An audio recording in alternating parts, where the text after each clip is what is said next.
I ended up in a grocery store meeting someone that saw my fraternity letters, and he asked me if I knew cybersecurity. I said no.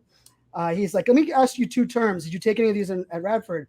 And he asked me two terms. I was like, nope and nope. And he's like, well, I like you already. You're not a liar. I was like, and he's like, could you get a security clearance? And I said, I'm pretty sure I could. Like, I don't know what it required. And I'm like, I'm trying to think of my, I'm like, I wasn't did I do anything? Like, yeah, I was like, what did I do? And he's like, come in for an interview. And my pay went from 98,000 to 31,000, right out of college. I was newly married, but no kids at the time. And I was an overnight help desk employee in the government. So I was like, I'm talking about like one extreme to the other, but it was, an opportunity to be in a new field, a new place. And really that was kind of my first feeling of like, I was always one that could work smart. Right. And I had never had a problem working hard. And so like, I started to like recognize like these little things in the help desk. And a big, I guess, theme of my story has been willing to bet on myself. And so what happened was 6 months or so into the help desk job on a Friday afternoon, the person that hired me came in and said, hey, we just had a head of our training quit out of nowhere.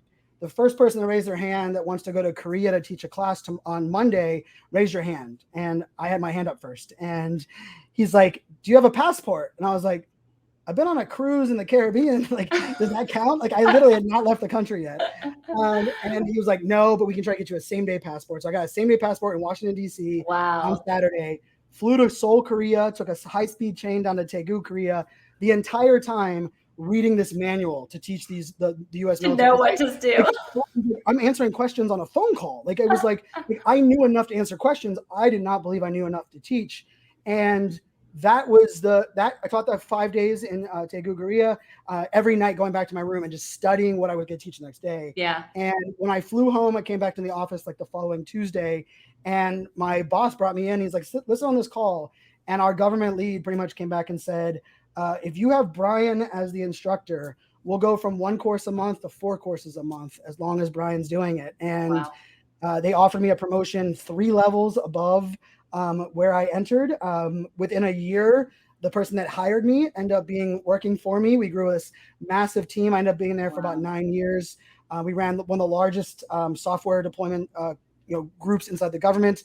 I ended up traveling to 54 countries, 3 trips to Iraq, 2 to Afghanistan. And it was just amazing. And for me, a lot of that was like, wait a second, like I was told I couldn't, I was not passing classes. And so like, I did that for about 9 years. And towards the end is where I started to recognize people would say that I had ADHD or ADD qualities.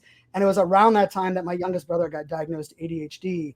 And I was like that, like, oh, you know what? I probably do have ADHD, but like, I'm not going to take medicine every day. And like, why does it diagnosis, matter? And fast forward a year later, my brother convinced me to go into the doctors and just kind of talk with them. And it took me, I think, 8 minutes into the evaluation. He's like, yeah, you have ADHD at a full capacity. I play on both sides of the spectrum.